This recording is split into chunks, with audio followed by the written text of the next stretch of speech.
No, I haven't forgotten about Airbus Albo. The Labor Party is getting desperate now. Instead of answering questions, instead of clearing the air, they're trying to smear Peter Dutton and other Coalition MPs about other upgrades of flights or flights on Gina Rinehart's private jet. Anything they can to divert attention from the Prime Minister, his Qantas freebies, and how and why he got them for private travel. One Labor backbencher even tried to suggest that Dutton was sucking on an exploding cigar. Peter Dutton's credibility now lies in tatters. He has just had his own Godwin Gretsch moment. There's some wishful thinking there, isn't there? The onus clearly remains on Anthony Albanese. And we still don't, frankly, have a clear, or I don't think, honest answer from the Prime Minister. The cute form of words coming out of the PMO and out of the Prime Minister just don't add up to a credible response. We've got a Prime Minister at the moment who can't tell the truth to the Australian people. Not only is he wrecking the economy, but he's also trashing his own credibility. And this Prime Minister lurches from one disaster to the next. Yeah, the Prime Minister and his office did no interviews today and none yesterday. But they've been busy answering various media questions away from the cameras and the microphones. And putting all the responses together, it seems that 5 days into this controversy, the PM has finally declared that neither he nor his office contacted anyone at Qantas to ask for upgrades. Now, that raises the obvious question about how on earth these upgrades happened, and it means Albanese will be in big strife if any information or records contradict that denial. And it also calls into question this intriguing answer from his media conference in Newcastle on Tuesday. Did you call Alan Joyce personally for these upgrades? Look, the idea Qantas have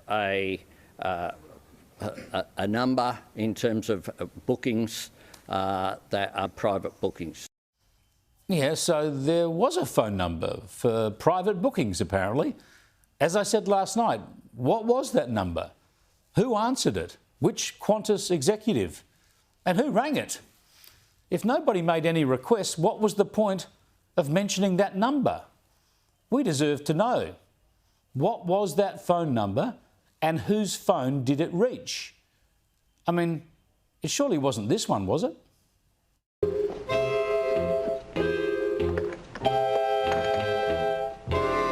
Hello, Control Central. This is Agent 86. No, that can't be it. Someone would have seen Albo pulling off his shoe. Maybe this was it.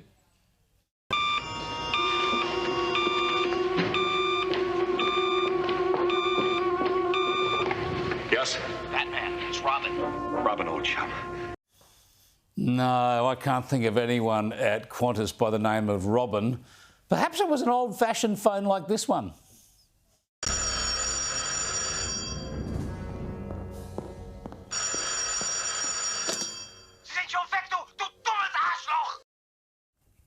Well, a big controversy deserves a big phone. We just don't know. But it was Albanese who mentioned a phone number. It was the PM himself, the Prime Minister of this country, who said there were calls about private bookings. So he really should tell us more.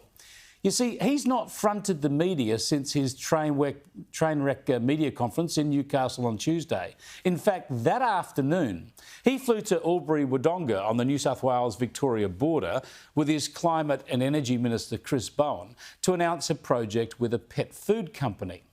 The local media was asked the day before by the Prime Minister's office about local issues they might want to ask the PM about. But on the day, there was no press conference from the Prime Minister. He just flew into town, did a few events, posed for pictures and refused to answer any questions from the local media who weren't impressed by their treatment. The Border Mail's Xavier Mardling wrote a scathing column. If Mr Albanese isn't capable of deviating from the script of spruiking the government's investment at a pet food factory, he might as well have flown straight back into his Canberra bubble from Newcastle and avoided the border altogether. Yeah, the Prime Minister is running scared. He can't do that much longer.